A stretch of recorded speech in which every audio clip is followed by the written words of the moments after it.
చెప్పండి, స్టార్ట్ చేయండి madam. Okay. Brahmasri Subhash Patriji గురువు గారికి నా నమస్కారములు. స్వర్ణమాల అమ్మకి నా నమస్కారములు. తటవర్తి రాఘవరావు సార్, రాజలక్ష్మి మేడంకి నా నమస్కారములు. నా పేరు శశికళ. నేను బెంగళూరు నుంచి మాట్లాడుతున్నాను. నేను తటవర్తి రాఘవరావు సార్ రాసిన మరణించక ముందే మరణించాలి అన్న పుస్తకం నుంచి ఈరోజు నాకు తెలిసిన జ్ఞానాన్ని మీతో పంచుకుంటున్నాను మాస్టర్స్. మామూలుగా సహజంగా మరణించక ముందే మరణించాలి అంటే ఇది అంటే అజ్ఞానులకి, అంటే మన ధ్యాన మార్గంలోకి రాని వాళ్ళకి ఇది కొత్త పదమే అనిపిస్తుంది. ఎందుకంటే మరణించక ముందే ఎట్లప్ప మళ్ళా మనం మరణించేది అనుకుంటారు వాళ్ళు. ఎవరైతే మన పత్రి సార్ పరిచయం అయింటుందో, లేదంటే మన రాఘవరావు సారు, రాజ్యలక్ష్మి మేడం పరిచయ భాగ్యం కలిగి వాళ్ళ ద్వారా మనం సజ్జన సాంగత్యం చేస్తూ ఉంటామో అలాంటి వారికి మాత్రమే మరణించక ముందే మరణించాలి అంటే దానికి అర్థం తెలుస్తుంది అనమాట. అంటే ఆ, ఎలా మరణించాలి, మనం మరణించక ముందే ఎలా మరణించాలి అని అంటే, మనం చనిపోయిన తర్వాత మనం ఏ లోకాలకు వెళ్తామో అక్కడ ఏం జరుగుతుంది అవన్నీ తెలుసుకోవడాన్నే మరణించక ముందే మరణించాలి అని అర్థం చేసుకుంటాం మనం ఈ ధ్యాన మార్గంలోకి వచ్చిన తర్వాత.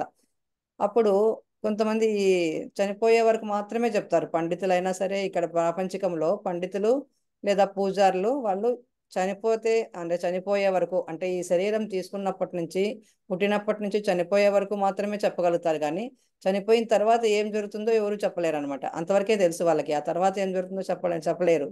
పత్రిసార్ లాంటి సద్గురువులు మాత్రమే చనిపోయిన తర్వాత కూడా మనము పైలోకాలకు వెళ్ళిన తర్వాత అక్కడ ఏం జరుగుతాయి, అక్కడ కౌన్సిలింగ్ ఎలా ఉంటుంది, అక్కడ ఊర్ధ్వలోకాలు ఎన్ని ఉంటాయి, అధోలోకాలు ఎన్ని ఉంటాయి, మనం ఏ లోకంలోకి వెళ్తే మనకి ఏం ఉపయోగము, అవన్నీ చెప్పగలిగే వాళ్ళు సద్గురువులు మాత్రమే చెప్పగలుగుతారు అనమాట. ఆ విధంగా పత్రి సార్ చెప్పిన పాఠాలన్నీ ఒక చోట ఏరి కూర్చి మన రాఘవరావు సార్ దాన్ని ఒక పుస్తకం కింద తయారు చేసి మనకు అందించారు. ఆ పుస్తకాన్ని చదివే ఇప్పుడు నేను మీకు నాకు తెలిసిన జ్ఞానాన్ని అందిస్తున్నాను అనమాట. మన కబీర్ మహాశయులు ఆయన కూడా గొప్ప యోగి. మన పత్రి సార్ ఎలాగో అలాగే కబీర్ గారు కూడా ఆయన ఏం చెప్పారంటే, ఏ చావు అయితే అందరూ మానవులందరూ భయపడతారో చావుకు, అలాంటి చావు కోసం నేను ఎంతో ఎదురు చూస్తాను. ఆ చావు అంటే నాకు ఆనందం కలిగిస్తుంది. చావు వస్తే నాకు అందరూ భయపడతారు కానీ నాకు మాత్రం ఆనందం కలిగిస్తుంది అంటారు కబీర్ గారు. అంటే వాళ్ళు యోగులు కాబట్టి వాళ్ళకి అదేం అనిపించదు, జ్ఞానంలో ఉంటారు. ఇదంతా చావు అంటే భయం లేదు. ఇప్పుడు పత్రి సార్ కూడా అలాగే చెప్పేవారు కదా. అంటే పుట్టుక సంబరమే, చావు సంబరమే అని చెప్పేవారు ఎప్పుడు. అంటే మనం బర్త్డేని సెలబ్రేట్ ఎలా చేసుకుంటామో, కేక్ కట్ చేసి ఫ్రెండ్స్ని పిలుచుకొని బంధువుని పిలుచుకొని అందరికీ భోజనాలు పెట్టి ఎంత సంబరంగా మనం బర్త్డే సెలబ్రేట్ చేసుకుంటామో అలాగే మనం చావును కూడా సెలబ్రేట్ చేసుకోవాలి అని చెప్పి సార్ ఎప్పుడు చెప్పేవారు. చెప్పేదే కాకుండా ఆయన ఆచరించి చూపించారనమాట. ఆయన చనిపోయినప్పుడు కూడా పత్రి సార్ అందరికీ వచ్చిన వాళ్ళందరికీ, చూడడానికి వచ్చిన వాళ్ళందరికీ చాక్లెట్లు పంచమని చెప్పారనమాట. అందుకని కడతాల్లో అందరికీ ఆ రోజు చాక్లెట్లు ఇచ్చారు. ఎవరు ఏడవకూడదు, ఏడిస్తే వాళ్ళ అజ్ఞానుల కిందే లెక్క అని చెప్పేసి, నేను చనిపోయినా కూడా ఎవరు కంట నీరు పెట్టకూడదు, అందరూ ఆనందంగా డ్యాన్సులు చేసుకుంటూనే సార్ని తీసుకెళ్ళి సమాధి చేసినారనమాట. సో మనం కూడా ఆ పత్రి సార్ ఏ విధంగా చెప్పాడో, అంటే పుట్టుక సంబరమే, చావు సంబరమే అన్నట్లుగా మనము ప్రవర్తించాలి. అంటే మనకు ఇది తెలియాలి, మరణానంతరం ఏం జరుగుతుందో అది తెలిస్తే అప్పుడు మనం ఆ విధంగా ఉండగలుగుతాం అనమాట. ఆ తెలియనప్పుడు, అజ్ఞానంలో ఉన్నప్పుడు మనం భయపడుతుంటాము. ఓ అమ్మ చావా, చనిపోతే మనం ఎలాగా, నా పిల్లల్ని ఎవరు చూసుకుంటారు, నా భర్తను ఎవరు చూసుకుంటారు, ఈ సంసారాన్ని అంతా ఎవరు చూసుకుంటారు, ఈ ఇండ్లు వాకిండ్లు, నేను సంపాదించుకున్న కార్లు మిద్దెలు మేడలు బంగారు, ఇదంతా ఎలాగా, ఇవన్నీ నేను తీసుకొని పోలేనే పైలోకాలకి ఎట్లా అనేసి ఆ విధమైన అజ్ఞానంలో ఉన్న వాళ్ళకి దాని మీద ఎక్కువ భ్రాంతి ఉంటుందన్నమాట, మమకారం ఉంటుంది. దానికోసం వాళ్ళు తాపత్రయపడుతుంటారు. ఎప్పుడైతే మనం ఈ ధ్యాన మార్గంలోకి వచ్చి ఈ జ్ఞానం నేర్చుకొని మనం జ్ఞానాన్ని 10 మందికి పంచుతూ ఉంటే మనకు నేను దేహం కాదు, నేను ఆత్మ అనేది అర్థమవుతుంది. ఆత్మ అని అర్థమైనప్పుడు కొంచెం కొంచెంగా మనం ఆత్మపరంగా జీవితం ఎప్పుడైతే మనం దాన్ని కొనసాగిస్తూ ఉంటామో అలా చేస్తూ చేస్తూ పోతూ ఉంటే మనకు కూడా, మనం చేసేటువంటి, అంటే మనం ఇక్కడ ఉండడం కాదు, మంది ఈ భూలోకం కాదు, మంది పైనున్న లోకంలోనే మన అసలైన ఇల్లు అక్కడ ఉందన్నమాట. మనం ఇక్కడ ఓన్లీ గెస్ట్లుగా వచ్చినాము. ఇక్కడ ఉన్న నాళ్ళు కొన్ని రోజులు మాత్రం ఉండాలా, ఇక్కడ ఉన్న నాళ్ళు మనం ఎంజాయ్ చేయాలా. అంటే వచ్చిన జీవితం ఏదో పర్పస్ ఏదో చూసుకొని దాని ప్రకారం మనం కావాల్సి ఉండడానికి ఇండ్లు ఉంటే చాలు, తినడానికి తిండి ఉంటే చాలు, కట్టడానికి బట్ట ఉంటే చాలు, ఇంతవరకు ఉంటే చాలు. ఇంకా చాలా సంపాదించాలి, నాకే కాదు, నా కొడుకులకి, నా మనవళ్ళకి, వాళ్ళందరికీ కూడా సంపాదించి వాళ్ళకి కూడా నేను కోటలు కట్టిపెట్టి మూటలు కట్టిపెట్టి పోవాలి అని అనుకోవడం తప్పు. ఇంతవరకు ప్రపంచంలో ఉన్న వాళ్ళు అందరూ అలాగే అనుకునే వాళ్ళు అనమాట. అంటే నేను సంపాదించింది నేనే కాదు, మా పిల్లలు, వాళ్ళ పిల్లలు, వాళ్ళ పిల్లలు, వాళ్ళందరూ కూడా అనుభవించాలి. అలాంటి కోరికలతో ఉండేవారు అనమాట అందరూ. అంటే అజ్ఞానంలో ఉన్నాం కాబట్టి అలాంటి కోరికలతో ఉండేవాళ్ళం. ఎప్పుడైతే మనకు సద్గురువు పరిచయం అయిందో, సద్గురు వాక్యాలు వినడం మొదలు పెట్టామో, ఓ మనము దేహాలు కాదు, మనం ఆత్మలము, మనం ఆత్మల కోసం పని చేయాలి, అంటే ఆత్మకర్మలు చేయాలి, ముక్తి కర్మలు చేయాలి. ఈ పుణ్యం చేసినా మనం మళ్ళీ సువర్లోకంకి వెళ్ళి మళ్ళీ కిందికి వచ్చేస్తాం భోగాలు. పాపాలు చేసినా భువర్ లోకానికి వెళ్ళి అక్కడ నరకలోకంలో మనం కష్టాలు అనుభవించేసి మళ్ళీ భూలోకానికి వస్తాం. మళ్ళీ ఇక్కడ కర్మలు తీసుకుంటాం, మళ్ళీ అనుభవిస్తాం. సో కాబట్టి మనం కర్మలు, పుణ్యాలు చేయకూడదు, పాపాలు చేయకూడదు. మనం చేయాల్సింది ఆత్మకర్మలు, లేదంటే ముక్తి కర్మలు అని బాగా అర్థమైంది అనమాట. అదే పత్రి సార్ ఎప్పుడు చెప్తుంటారు అనమాట. నువ్వు ఎన్ని పుణ్యకర్మలు చేసినా వేస్ట్ అయ్యానైనా, మళ్ళీ పోతావు, పైకి వెళ్తావు, అక్కడ వాళ్ళు కౌన్సిలింగ్ చేస్తారు, నువ్వు కొన్నాళ్ళు అక్కడ భోగాలు అనుభవిస్తావు స్వర్గంలో. అయిపోయినాక నీ పుణ్యం అయిపోతుంది, పుణ్యం ఖర్చు అయిపోతేనే పదనాయన అని చెప్పేసి మళ్ళీ పంపించేస్తారు కిందికి. మళ్ళీ రావాలా, మళ్ళీ ఇదే తల్లి గర్భంలో జన్మ తీసుకోవాలా, ఆ 9 నెలలు దాంట్లోనే మునిగి తేలల్లా. ఆ తర్వాత మళ్ళీ భూమి మీదకి వస్తావు. భూమి మీదకి వచ్చిన తర్వాత ఇక్కడ నువ్వు ఏమేమి ప్రారంధ కర్మలు తెచ్చుకున్నావో, అంటే నువ్వు భూమి మీదకి వచ్చేటప్పుడు వాళ్ళు ఆకాశిక్ రికార్డ్స్ అనే ఒక రూమ్ లేకి పంపుతారు. నువ్వు ఏమేమి ఈ జన్మలో నువ్వు ఏమి అనుభవిస్తావో అవన్నీ నువ్వు సెలెక్ట్ చేసుకొని, అప్పుడు మన సినిమా మనకే వేసి చూపిస్తారు. అప్పుడు మనం ఏమనుకుంటాము, నేను ఇన్ని కర్మలు చేశానా, నేను ఎన్ని తప్పుడు పనులు చేశానా అని చెప్పేసి మన సినిమా చూసి మనమే బాగా ఆశ్చర్యపడిపోతాం అనమాట. మనకే ఆశ్చర్యం కలిగేటంతగా మన మన సినిమా ఉంటుంది. అంటే మనం ముందు జన్మల్లో ఏమేమి చేసింటామో మనకు తెలియదు, కానీ మనం అక్కడ చూపించినప్పుడు మనం మన సినిమా మనమే చూసుకొని మనమే ఆశ్చర్యపడిపోతాము. సో అప్పుడు ఏమంటారు వాళ్ళు, నువ్వు ఇప్పుడు ఈ జన్మ తీసుకోవాలనుకుంటున్నావు కదా, ఈ జన్మలో నీకు ఎన్ని కర్మలు అనుభవిస్తావో అవన్నీ నువ్వు సెలెక్ట్ చేసుకో, నీకు అలాంటి తల్లి గర్భాన్ని మేము సెలెక్ట్ చేసి పెడతామని చెప్పేసి కౌన్సిలింగ్లు చేసే మాస్టర్లు అంటారనమాట. అప్పుడు మనం ఒక 100, ఫర్ ఎగ్జాంపుల్ ఒక 100 కర్మలు తీసుకుంటాం అనుకోండి. అప్పుడు నువ్వు ఎలాంటి కర్మలు తీసుకున్నావో, అంటే పుణ్యాలు ఎక్కువ తీసుకున్నావా, పాపాలు ఎక్కువ తీసుకున్నావా, ఎలాంటి కర్మలు ఎక్కువ తీసుకున్నావో దాని ప్రకారం ఎలాంటి తల్లి గర్భం నీకు సూట్ అవుతుందో అలాంటిది వాళ్ళు సెలెక్ట్ చేసి, అలాంటి నాడీ మండలాన్ని వాళ్ళు రెడీ చేసి, అలాంటి తల్లి గర్భంలో మనల్ని ప్రవేశపెడతారనమాట. అంటే ఆల్రెడీ తల్లి గర్భంలో శిశువు పెరుగుతూ ఉంటుంది, దాంట్లోకి మన ఆత్మను ప్రవేశపెట్టి అక్కడికి నేను పంపిస్తారనమాట. సో అప్పుడు నువ్వు ఎప్పుడైతే భూమి మీదకి వస్తావో అప్పటి నుంచి చనిపోయే వరకు నువ్వు తెచ్చుకున్న ప్రారంధ కర్మలను అనుభవించాలి. అనుభవించడం కోసం ఎలాంటి సూట్ అవుతుందో అలాంటిది మనకు ఇస్తారనమాట. అదే ఆ విధంగా మనం చేసుకుంటూ ఆ, కర్మలు అనుభవించుకుంటూ వస్తుంటాం అనమాట.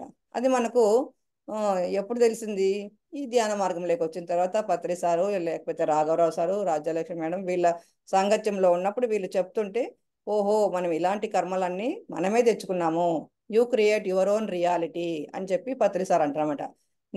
నీవు ఎంచుకొని వచ్చిందే ఈ జీవితము, నువ్వు డిజైన్ చేసుకొని వచ్చావు, ఎవరో నీ మీద ఏమీ రుద్దలేదు, అంతా నీ ఇష్టమే, నీ ఇష్ట ప్రకారమే జరుగుతుంది అనమాట. పైన కూడా నీకు ఏది ఇష్టమైతే అదే, నీవు ఏ లైఫ్ ఎంచుకుంటావో ఆ లైఫ్ ప్రకారమే నీకు పంపిస్తామని అంటారంట పైన మాస్టర్లు కూడా. మనమే సెలెక్ట్ చేసుకొని వచ్చాము. ఇక్కడికి వచ్చిన తర్వాత మర్చిపోయి ఉంటాం మనం. అంటే నేను సెలెక్ట్ చేసుకొని వచ్చిన జీవితమే ఏదైనా సంగతి మర్చిపోయి ఇక్కడికి వచ్చి, అయ్యో దేవుడు ఏందప్ప ఇంత గుడ్డివాడు, నాకు ఇన్ని కష్టాలు పెడుతున్నాడు, నేను ఏం పని చేసినా నాకు అచ్చి రావట్లేదు, నాకు ఇలాంటి భర్త దొరికాడు, ఇలాంటి అత్తమామలు దొరికారు, ఇలాంటి పిల్లలు దొరికారు అని చెప్పేసి మనము ఊరికే అందరినీ నిందిస్తూ ఉంటాం అనమాట. వాళ్ళు అలాగా, వీళ్ళు ఇలాగా, నా జీవితం ఇలా అయిపోయింది, బుగ్గిపాలు అయిపోయింది, అది అయిపోయింది, ఇది అయిపోయింది అని చెప్పేసి మనము ఎవరినెవరినో నిందించుకుంటే మనం బాధపడుతూ ఉంటాము. వేరే వాళ్ళని కూడా బాధ పెడుతూ ఉంటాము. ఎందుకు? మనం అజ్ఞానంలో ఉంటాం కాబట్టి. అదే మనం ధ్యానం చేస్తాం అనుకోండి, ఇలాంటివన్నీ తెలుసుకుంటాం కాబట్టి మనం అప్పుడు ఎవరిని నిందించము. ఓహో నేనే సెలెక్ట్ చేసుకొని వచ్చాను, నా కర్మలు నేనే అనుభవించాలి కాబట్టి అని చెప్పేసి ఇప్పుడు మనం కొంచెం ప్రశాంతంగా, అంటే ఇదివరకైతే మన ప్రాపంచికంలో ఉన్నప్పుడు అయ్యో నేను ఇన్ని కష్టాలు పడుతున్నాను అని చెప్పేసి బాధపడే వాళ్ళము, దేవుడిని నిందించే వాళ్ళం, అన్నీ చేసేవాళ్ళం. ఎప్పుడైతే మనం మన కర్మలకి మనమే బాధ్యులు, మనం చేసుకొని వచ్చిన దాన్నే, మనం ఎంచుకొని వచ్చిన దాన్నే మనం అనుభవిస్తున్నామని తెలిసిందో అప్పటి నుంచి కొంచెం సైలెంట్ అయిపోయింది అనమాట. అంటే ఆత్మ అంతగా ఘోష పెట్టడం లేదు. అయ్యో నాకు నా కర్మలకి నేనే బాధ్యురాలను కదా, అంటే నేను ఇది ముందుకు చేశాను కాబట్టి ఇప్పుడు అనుభవిస్తున్నానులే, ఇంక మీదట చేయకూడదు, ఇంక మీదటన్నా మనం మంచిగా ఉండాలి, అంటే ఆత్మకర్మలు, ముక్తి కర్మలు ఇలాంటివి చేయాలి అనేసి మనకు అర్థమైంది. కాబట్టి మనం ఇలాంటి పనులు చేయడానికి ఇష్టపడడం లేదనమాట. అదే ఇప్పుడు కబీర్ ఎలాగ చెప్పాడో, అంటే చావు అనేది నాకు ఆనందం కలిగిస్తుంది, అలాగే దాదు మహాత్ముడు అని ఆయన కూడా ఏం చెప్తా అంటే, మనం ప్రాణం ఉన్న శరీరం లాగా జీవించడం నేర్చుకోవాలి అని చెప్తున్నాడు. అంటే మనకు ప్రాణం ఉంటుంది, కానీ ఆ శరీరం ఎలా ఉండాలి, శవం లాగా ఉండాలి అంటున్నాడు. అంటే శవము ఒక చోట పడుకోబెడతాం అనుకోండి, చుట్టూరా జనాలందరూ వచ్చి ఏడుస్తుంటారు, పడి పడి శవం మీద పడి ఏమేమో చేస్తుంటారు. అయినా సరే ఆ శవం ఏమన్నా కదులుతుందా, మాట్లాడుతుందా, ఏమీ చేయదు. అదే చిన్నపిల్లవాడి తర చిన్నపిల్లవాడిని కూడా వాని మనస్తత్వం కూడా అలాగే ఉంటుంది అనమాట. అంటే వాడేమి అక్కడ శవం ఉందని కూడా తెలియదు, వాడు ఏం చేయాలనే చేస్తుంటాడు అనమాట. అలాగే మనం కూడా ప్రాణమున్న శవం తర ఉండాలి అని చెప్పి చెప్తున్నాడు దాదు మహాత్ముడు. ఆయన కూడా ఒక యోగి. సో అలాగ మనం కూడా ఈ యోగులంతా ఏం చెప్తున్నారో దాన్నే మనం అందరం పాటించాల్సి అనమాట. మనకు అప్పుడే ప్రాణమున్న శరీరంలా జీవించడం నేర్చుకుంటే అప్పుడు మనకు ఆత్మ దర్శనం, ప్రభు దర్శనం కలుగుతుంది అని చెప్తున్నారు ఒక మహాత్ముడు. అంటే మనం ఏ విధంగా అయితే ఈ ప్రాణం ఉన్న శరీరం లాగా మనం ఎప్పుడైతే జీవించడం నేర్చుకుంటామో అప్పుడు మనకు ఈ ఆత్మ దర్శనం, ప్రభు దర్శనం కలుగుతుంది. సో మనం అలా చేయాలంటే ధ్యానం చేయాలి, పత్రిసార్లు చెప్పిన తర్వాత చెప్పినట్లు స్వాధ్యాయం చేయాలి, సజ్జన సాంగత్యం చేయాలి, ఆత్మ సేవలు చేయాలి. ఇవన్నీ చేసుకుంటూ పోతా అంటే మనకు ఆత్మ దర్శనం అనేది కలుగుతుంది. మనం ఈ సత్యలోకం చేరుకోవడానికి మనకు మార్గము ఏర్పడుతుంది అనమాట. అలాగే చనిపోయిన వెంటనే మనకి ఏం జరుగుతుంది, ఇంకో లెసన్. చనిపోయిన వెంటనే ఏం జరుగుతుంది, ఒక బాడీలోంచి ఆత్మ బయటికి వెళ్ళిపోతుంది. అంటే బెడ్ మీద పడుకొని ఒక మనిషి చనిపోయి ఉంటాడు, రాత్రికి రాత్రి నిద్రలోనే ఆయన చనిపోయి ఉంటాడు. కానీ పొద్దున్నే భార్య పోయి చూసి లేవండి లేవండి అని పిలుస్తుంది, కానీ ఆయన లేడు, పక్కకు అంటే కదలను కూడా కదలడు. కదలకపోయేసరికి ఆమెకి ఏమి డౌట్ వస్తుంది, మేము చనిపోయాడని చెప్పేసి గట్టి గట్టిగా కేకలు పెట్టి అందరినీ పిలిచి చూపిస్తుంది, వాళ్ళు చనిపోయాడని నిర్ధారణ చేసుకుంటారు. కానీ ఆత్మ మాత్రం అక్కడే ఆ రూమ్లోనే ఉంటుంది, పైనుంచి సీలింగ్ దగ్గర నుంచి కూర్చొని చూసుకుంటా ఉంటుంది. ఓహో నేను ఇక్కడున్నానే, అక్కడ నా శరీరమే ఉంది, ఇక్కడ నేనే ఉన్నాను, అంటే నేను ఎవరు అని అప్పుడు అర్థమవుతుంది అనమాట. అంటే చనిపోయిన తర్వాత అర్థమవుతుంది, ఓహో నేను ఆత్మను, అక్కడ కింద ఉండేది శరీరము నాది, ఇక్కడ నేను పైన ఉండేది నేను ఆత్మను అని అప్పుడు అర్థమవుతుంది.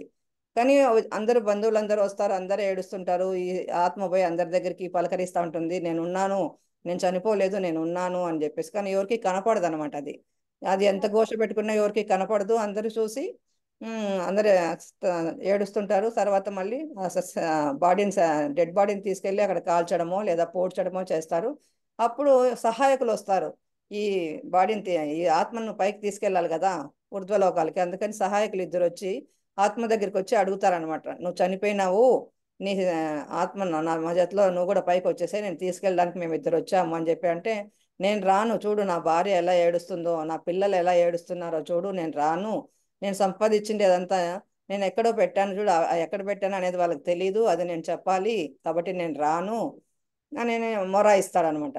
సరే 3 డేస్ వరకు వెయిట్ చేస్తారు వాళ్ళు. 3 డేస్ కార్యక్రమాలు కూడా చేసేస్తారు. అది అయిన తర్వాత అప్పుడు వస్తారు మళ్ళీ. ఈ 3 డేస్ కూడా అయిపోయినది, నీ బాడీని కూడా కాల్ చేసినారు, సో బంధువులందరూ కూడా వెళ్ళిపోయినారు, ఇంకా ఎవరు నీ గురించి పట్టించుకోవడం లేదు, నువ్వు పద మొత్తపాటి అని చెప్తారు. లేదు లేదు అని చెప్పేసి అప్పటికి ఆయన ఇంకా ఆయన ఆత్మకి ఇంకా ఇది రాలేదనమాట. చూడు నా భార్య ఏడుస్తుంది అంటే, ఎవరెవరు వస్తుంటారు ఇంటికి పరామర్శ చేయడానికి, వాళ్ళు వచ్చిన వల్ల వీళ్ళు ఏడుస్తూనే ఉంటారు. అలాగా ఇంకా ఏడుస్తున్నారు, నా పిల్లలు ఏడుస్తున్నారు, నా భార్య ఏడుస్తున్నారు, నా ఇంట్లో వాళ్ళందరూ ఏడుస్తున్నారు, కాబట్టి నేను రాలేను అని చెప్పేసి అంటుంది అనమాట. సరే ఆ తర్వాత 11వ రోజు కార్యక్రమం వరకు వెయిట్ చేస్తారు సహాయకులు. 11వ రోజు కార్యక్రమం కూడా అయిపోయింది, ఇంకా ఎక్కడ వచ్చిన వాళ్ళందరూ వెళ్ళిపోయినారు, ఇంకా ఎవరు ఇక్కడ నీకోసం బాధపడే వాళ్ళు ఎవరు లేరు, నువ్వు నాతో పాటు వచ్చేస్తే తీసుకెళ్తాము అంటారు. అంటే ఎవరైతే ఈ ధ్యాన మార్గంలోకి ఉండి ఈ జ్ఞానాన్ని నేర్చుకొని ఉంటారో, ఈ మరణించక ముందే మరణించాలి, ఆ మరణించడం అనేది మనకి లాభమే అని ఎవరైతే తెలుసుకుంటారో వాళ్ళు మాత్రం వెంటనే సహాయకులు పిలిచిన వెంటనే పైకి వెళ్ళిపోతారు. ఎవరైతే ఈ అజ్ఞానంలో ఉండి ఈ ప్రాపంచకంలో ఉండి ఈ నేను పుట్టిండేది ఈ దేహం కోసమే, ఈ ఎంజాయ్ చేయడం కోసమే అనుకుంటారో అలాంటి వాళ్ళు మాత్రం పోరనమాట. సహాయకులు పిలిచినా కూడా నేను రాను, నేను ఇక్కడే ఉంటా అని చెప్పేసి మొండికేసేసి పోకుండా ఉంటారు. అప్పుడు వాళ్ళని సరే నీ కర్మ అనుభవించని చెప్పేసి ఆ ఇద్దరు సహాయకులు పైకి వెళ్ళిపోతారు. అక్కడ ఆత్మ ద్వారాలు కూడా మూసుకొని పోతాయి. ఇప్పుడు ఆయన ఈ ఆత్మ పైకి వెళ్ళలేదు, కింద బాడీని ఉండదు బాడీలోకి రావడానికి, అక్కడ లేదు ఇక్కడ లేదు. అది ఏం చేస్తారు, ఈ చెట్లకి పుట్లకి ప్రేతాత్మలు అయిపోయి దయ్యాలుగా మారి అక్కడ ఇక్కడ వేలాడుతూ ఎన్నో సంవత్సరాలు ఇక్కడే వేస్ట్ చేసుకుంటూ, అయ్యో ఎంత పని చేసినాను నేను, అప్పుడు వాళ్ళు పిలిచినప్పుడే పోయింటే బాగుండేదే, అప్పుడు నాకు జ్ఞానం లేక నేను పోలేకపోయాను అని చెప్పేసి బాధపడుతూ ఆ ఇంటి చుట్టూరు ఆయన ఏమేమి సంపాదించుంటాడో ఆస్తులు దాని చుట్టూరా తిరుక్కుంటూ అక్కడక్కడే ఉంటాడు అనమాట. అట్లా ఎన్నో కొన్ని వందల సంవత్సరాలు వేస్ట్ చేసుకున్న తర్వాత ఎప్పుడో ఆయనకి జ్ఞానం వచ్చి, అయ్యో నేను ఎంత పొరపాటు చేసుకున్నాను అన్నప్పుడు ఎవరైనా పైనుంచి సహాయకులు వచ్చి అట్లా ఒకరో ఇద్దరు వచ్చి తీసుకొని వెళ్ళిపోతారంట అట్లాంటి వాళ్ళని కూడా. అంటే వాళ్ళకు అనుకోవాలన్నమాట, నేను ఇన్నేళ్ళు వేస్ట్ చేసుకున్నాను అనవసరంగా, నేను పైకి అప్పుడే వెళ్ళింటే బాగుండే అనుకున్నప్పుడు పైనుంచి సహాయకులు వచ్చి తీసుకొని వెళ్ళిపోతారంట అక్కడికి. అక్కడికి పోయిన తర్వాత మళ్ళీ అక్కడే కౌన్సిలింగ్లు జరుగుతాయి అనమాట. పైన 7 లోకాలు ఉంటాయి: భూలోకం, భువర్లోకం, సువర్లోకం, జనాలోకం, మహాలోకం, తపోలోకం, సత్యలోకం అని. ఈ జనాలోకం కింద ఉండే మూడు లోకాలు అధోలోకాలు అంటారు. జనాలోకం పైన ఉండేటివి ఊర్ధ్వలోకాలు అంటారు అనమాట. సో పైనుండే 3 లోకాల్లో మనకు పాఠాలు నేర్పించే వాళ్ళు ఉంటారు, అంటే కౌన్సిలింగ్లు చేసే మాస్టర్లు ఉంటారు. కింద ఉండే వాళ్ళంతా నేర్చుకునే వాళ్ళు అనమాట. నేర్చుకునే జన్మలు ఉండే వాళ్ళంతా ఈ కింద, అంటే భూవర్లోకంలోను, భూలోకము, భూవర్లోకం, జనాలోకము, ఆ, సువర్లోకం, ఈ 3 లోకాల్లో మనం నేర్చుకునే వాళ్ళు ఉంటాము. జనాలోకంలో మాస్టర్లు ఉంటారు అనమాట, కౌన్సిలింగ్ చేసే మాస్టర్లు. ఇక్కడ కింద అంతా కౌన్సిలింగ్లు చేసి మీరు మాలాగా ఎదగాలి అంటే మాలాగా మీరు ధ్యానం చేయాలి, నువ్వు జ్ఞానం నేర్చుకోవాలి, ఈ జ్ఞానాన్ని 10 మందికి పంచాలి. పత్రిసారి ఏ విధంగా ఉంటున్నాడు, ఎప్పుడు ఆత్మ అన్నట్టుగానే ఉంటారు. ఆయన ఎవరి మీద సాడీలు చెప్పేది కానీ, ఇంకొకరిని ఇది చేయడం కానీ, అంటే అసూయ పడ్డం కానీ, ఈర్ష ద్వేషాలు అలాంటివి ఏమి ఉండవు ఆయనకి. ఎప్పుడు ఆత్మ అన్నట్టుగా ఉంటాడు. నాకు భోగాలు కావాలి, నేను జల్సాగా ఉండాలా అని ఎప్పుడూ అనుకోలేదనమాట. ఎవరు ఒక ఒక మనిషికి ధ్యానం నేర్పించడం కోసం ఎన్నో కిలోమీటర్లు ప్రయాణం చేసి, వాళ్ళు ఇంకా నిద్ర లేవక ముందే వెళ్ళి వాళ్ళ ఇంటి ముందు కూర్చొని, ఆయన వాళ్ళు లేచిన తర్వాత అప్పుడు ఇంటికి వెళ్ళి, వాళ్ళ ఇంట్లోకి వెళ్ళి అప్పుడు చెప్తారనమాట, ధ్యానం అనేది ఇట్లా చేయాలి, ఇట్లా చేస్తే నీకు మంచిదని నేర్పించేసి అట్లా స్టార్ట్ చేశాడు అనమాట. ఆయన ఒక్కొక్కరికి ధ్యానం నేర్పించడం మొదలుపెట్టి ఇప్పుడు కొన్ని కోట్ల మందిని తయారు చేశారు ధ్యానులుగా. ఆ కోట్ల మంది ఇప్పుడు మళ్ళీ ఇంకా అందరూ మనలాగా, మనం ఎలాగైతే మనకు తెలిసిన జ్ఞానాన్ని మనం పంచుతున్నామో అలాగే అందరూ పంచుతున్నారు అనమాట. పత్రిసారి చేసిన గొప్ప పని ఏమంటే, ఆయన ఏది దాచుకోకుండా ఆయన దగ్గర ఉన్న ప్రతిదీ జ్ఞానాన్నంతా అందరికీ పంచిపెట్టి వెళ్ళాడు. ఈ జ్ఞానాన్ని మీరందరూ కూడా మళ్ళీ పంచండి అని చెప్పాడు అనమాట. ఎవరైతే పంచుతారో అది ఎక్కడైతే పంచుతారో అది పెంచబడుతుంది అనమాట. అది ధనమైనా సరే, జ్ఞానమైనా సరే, మనం ఏది పంచితే అది మనకు పెంచబడుతుంది. సో మనం ఏం చేస్తున్నాం, రాఘవరావు సార్ ఇప్పుడు అందరినీ మన మాస్టర్లుగా తయారు చేసి మీరంతా పంచండి, ఓన్లీ జూముల్లోనే కాకుండా బయటకు వెళ్ళి కూడా పంచండి అని చెప్తున్నాడు. అంటే వేరే ఊర్లకు వెళ్ళి కూడా చెప్పమంటున్నాడు. అందరూ ఆ పనే చేస్తున్నాం మనం అందరం. అంటే మనకు తెలిసిన జ్ఞానాన్ని 10 మందికి పంచుతున్నాము. అది పంచాలి. ఒకవేళ పంచలేదు అనుకోండి, తీర్థంకర గోత్ర బంధం అని ఒకటి ఉందన్నమాట. ఆ బంధంలో మనం మళ్ళీ చిక్కుకుంటాము. అంటే పైలోకాలకు వెళ్ళిన తర్వాత అక్కడ వాళ్ళు మాస్టర్లు మళ్ళీ మనల్ని కేకలు పెడతారనమాట. ఏమని, నీవు నేర్చుకున్న జ్ఞానాన్ని నువ్వెందుకు పంచకుండా వచ్చినావు, సో నీవు ఈ బంధంలో చిక్కుకున్నావు, తీర్థంకర గోత్ర బంధంలో చిక్కుకున్నావు, కాబట్టి మళ్ళీ వెళ్ళు, మళ్ళీ భూలోకానికి వెళ్ళి నువ్వు తెలుసుకున్న జ్ఞానాన్ని మళ్ళీ అందరికీ పంచిపెట్టిరా అని చెప్పేసి మళ్ళీ పంపించేస్తారనమాట. సో అందుకే మనము ఎప్పుడు నేర్చుకున్న జ్ఞానాన్ని అప్పుడే పంచేసేయాల. సార్ పత్రి సార్ ఏం చెప్తారు, నువ్వు ఏ నేర్చుకుంటే ఏ చెప్పు, బి నేర్చుకుంటే బి చెప్పు అని చెప్పి చెప్తారనమాట. రాఘవరావు సార్ నువ్వు పాఠాలు చెప్పడం మొదలు పెట్టయ్యా అంటే, నేను అంతా నేర్చుకున్నాక మీలాగా అయ్యాక చెప్తాను సార్ అన్నాడంట. నాలాగా ఎప్పుడైతావు నువ్వు, నాలాగా ఎప్పుడైతావు నువ్వు చెప్పండి. కాబట్టి నువ్వు ఎప్పుడు నేర్చుకుంటే అప్పుడే చెప్పాలయ్యా అంటే, సరే సార్ అట్లయితే చెప్తాననేసి మొదలు పెట్టారంట సార్. అట్లా మనం పూర్ణ జ్ఞానం ఎప్పుడు వస్తుంది, మనకి పూర్ణ జ్ఞానం కావాలంటే మనకి ఎన్ని జన్మలు కావాలి, ఎన్ని జన్మలు తీసుకుంటే మనం పత్రి సార్ లాగా కావాలంటే మనకి ఎన్ని జన్మలు తీసుకోవాలి. కాబట్టి మనం ఎప్పుడు తెలుసుకుంటే ఏది తెలుసుకుంటే దాన్ని చెప్తూ ఉండాల. అప్పుడు మనం ఇంకా ఆ, జ్ఞానవంతులు అవుతుంటామంట. Teaching is the best way of learning అంటారు పత్రి సార్. అంటే మనం టీచ్ చేస్తామంటే మనం కూడా నేర్చుకుంటాం అనమాట. ఇప్పుడు మనం పాఠం చెప్పాలంటే మనం చదువుకోవాలి కదా, చదివితేనే కదా మనం చెప్పగలుగుతాము. సో మనం చదువుకుంటాం కాబట్టి మనం టీచింగ్ చెప్పడంలో మనం ఇంకా ఎదుగుతామట.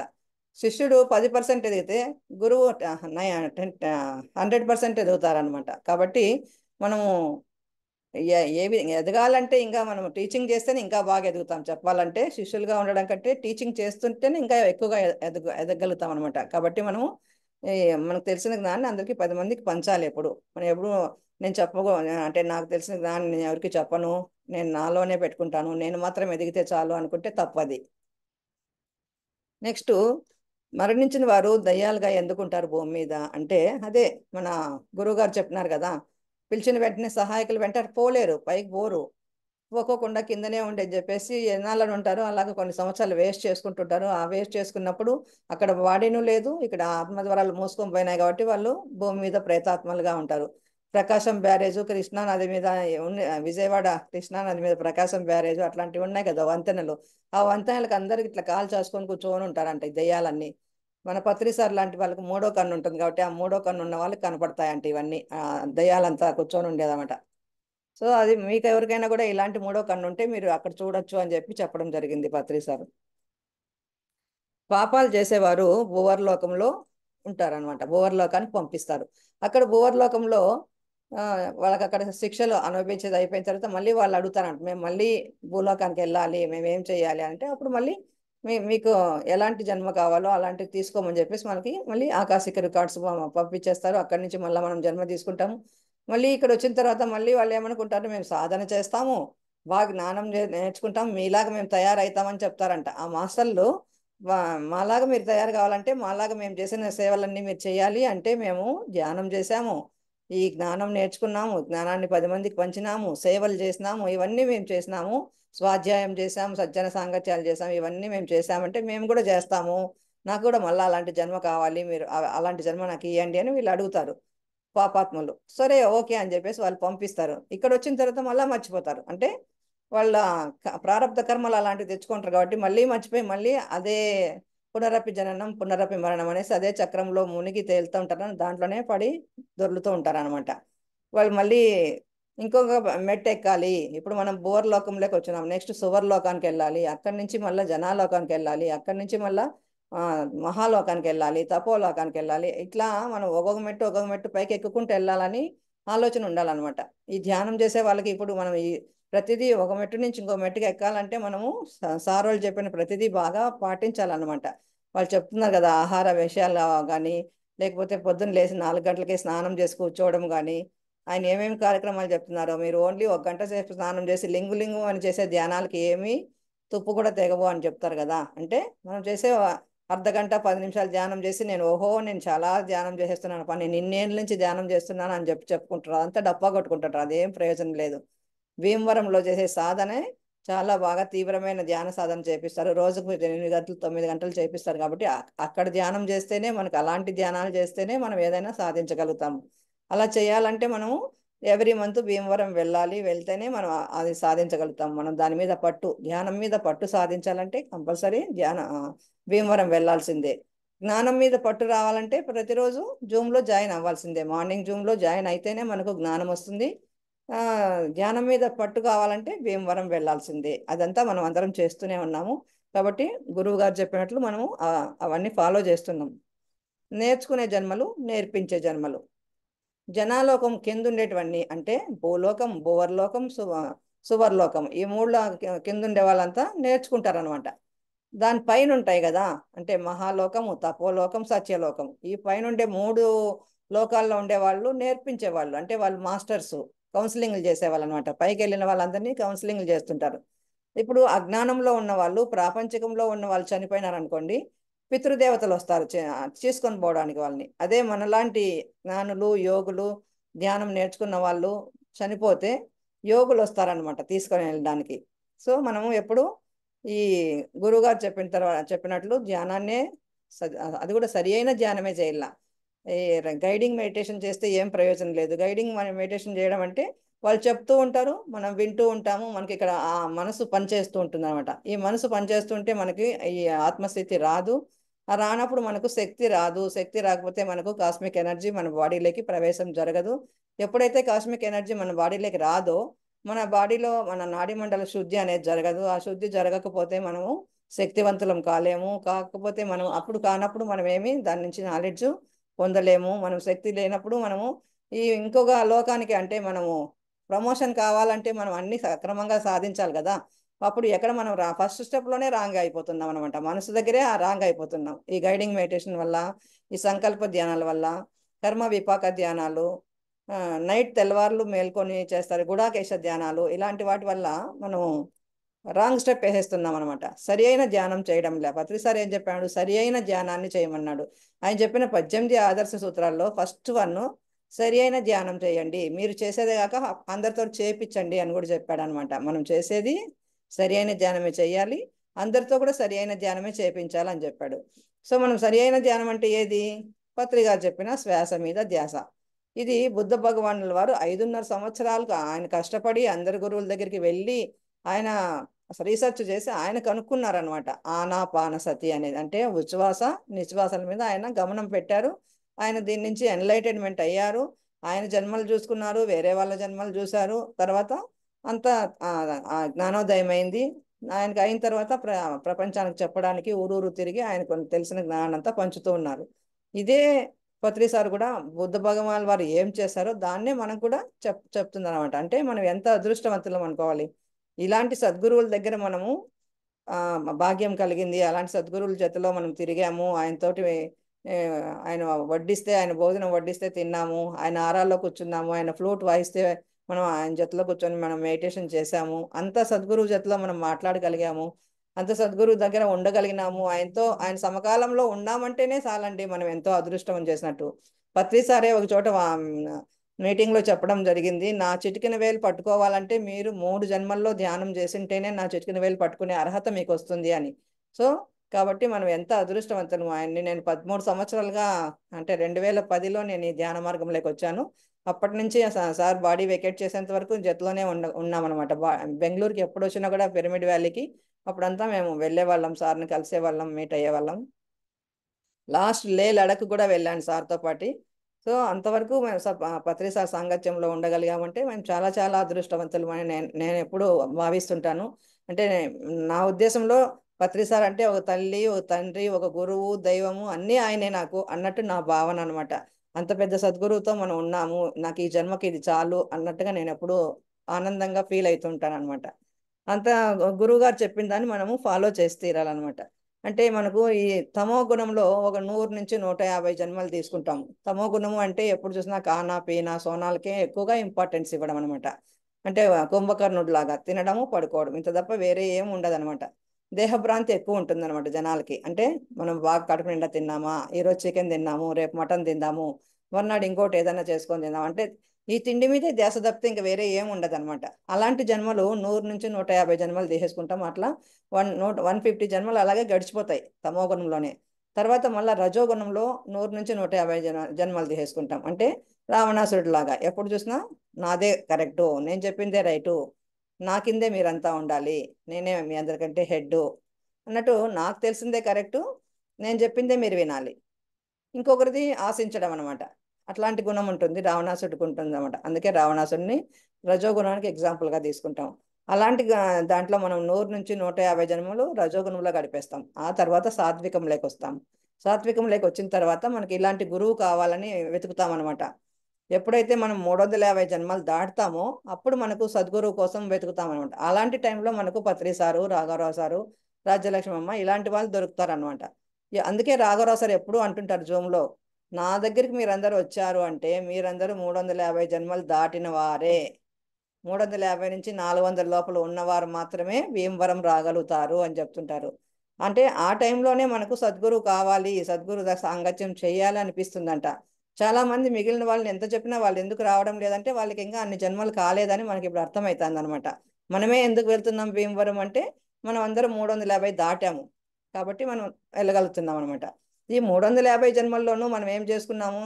ఇవే, ఈ దేహ భ్రాంతిలోనే మనము దీంట్లోనే మునిగి తేలుతున్నాం అనమాట. ఇన్ని జన్మల్లోనూ మనం పిల్లవాళ్ళని కూడా స్కూల్కి వేస్తాము. అప్పుడు స్కూల్లో కూడా మంచి అంటే కార్పొరేట్ స్కూళ్ళు, కాన్వెంట్లు, ఇంగ్లీష్ కాన్వెంట్లు అలాంటి వాటిలో వేస్తారు అనమాట. డబ్బులున్న వాళ్ళు బాగా పెద్ద పెద్ద ఐఏఎస్ ఆఫీసర్లు, డాక్టర్లు ఇలాంటి వాళ్ళ పిల్లలందరినీ అట్లా పెద్ద పెద్ద స్కూల్లో వేస్తారు. అదే గవర్నమెంట్ స్కూళ్ళల్లో రిక్షా తొక్కే వాళ్ళ పిల్లలు, రోజు కూలికి వెళ్ళే వాళ్ళ పిల్లలు వాళ్ళు ఉంటారనమాట. అక్కడ పిల్లలు ఎలా ఉంటారు?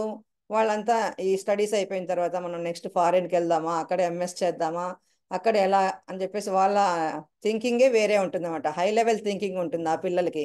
ఇక్కడ ఈ రిక్షా వాళ్ళ పిల్లలు, లేదంటే కూలీల పిల్లలు, పని చేసుకునే వాళ్ళ పిల్లలు, అలాంటి వాళ్ళ పిల్లలంతా గవర్నమెంట్ స్కూల్లో చదువుతుంటారు చూడు, వాళ్ళ బ్రతుకులు ఎలా ఉంటాయి, వాళ్ళు ఎలాంటి మాటలు మాట్లాడుకుంటారంటే, ఈరోజు మా డాడీ అంటే మా నాన్న వచ్చి తాగేసి వచ్చాడు, మా అమ్మని కొట్టాడు, ఈరోజు మా అమ్మ ఇలా చేసింది, అలా చేసింది, ఇంటికి అలిగిపోయింది, వెళ్ళిపోయింది, ఇలాంటి మాటలు మాట్లాడుకుంటుంటారు ఆ పిల్లలు. వాళ్ళ స్థాయి అక్కడి దాకే ఉంటుంది, అక్కడి నుంచి ముందుకు పోలేరనమాట.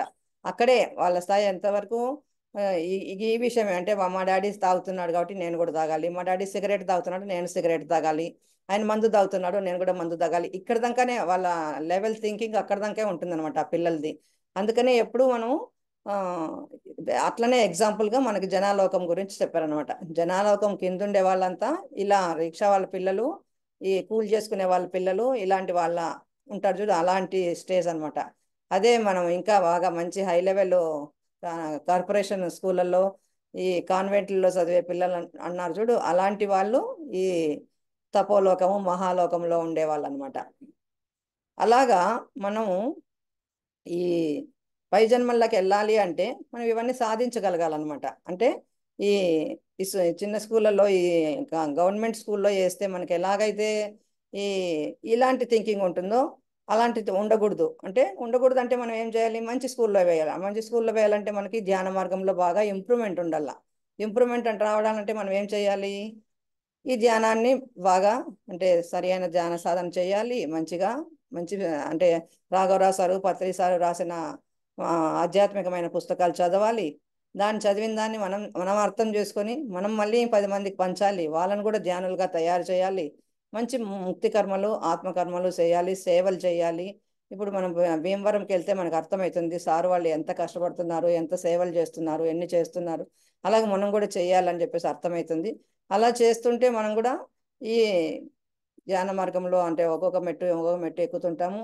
ఈ భువర్లోకం నుంచి సువర్లోకం, సువర్లోకం నుంచి జనాలోకం, జనాలోకం నుంచి మళ్ళీ మహాలోకము. అంటే గొప్ప గొప్ప సేవలు చేసేవాళ్ళు అలాంటి వాళ్ళు మహాలోకానికి వెళ్తారు. తపస్సు చేసేవాళ్ళు ధ్యానం చేసేవాళ్ళు తపోలోకానికి వెళ్తారు.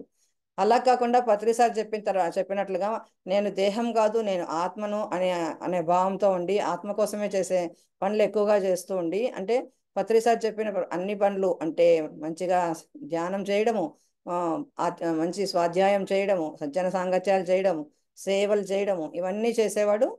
ఆ తర్వాత ఈ కర్మలన్నీ చేస్తుండే వాళ్ళు ఖచ్చితంగా ఆత్మ సాధన చేసుకుంటూ ముందుకెళ్తూ ఉంటే అలాగే అంటే ఒక్కొక్క మెట్టు ఎక్కుతూ జనాలోకం దాటి మహాలోకం దాటి తపోలోకం దాటి లాస్ట్కు అన్ని పరిపూర్ణంగా చేసుకుంటా ముందుకు వెళ్తుంటే సత్యలోకంలోకి చేరుకుంటారు అనమాట. సత్యలోకం చేరుకుంటే పూర్ణాత్మ స్థితికి చేరుకుంటాము.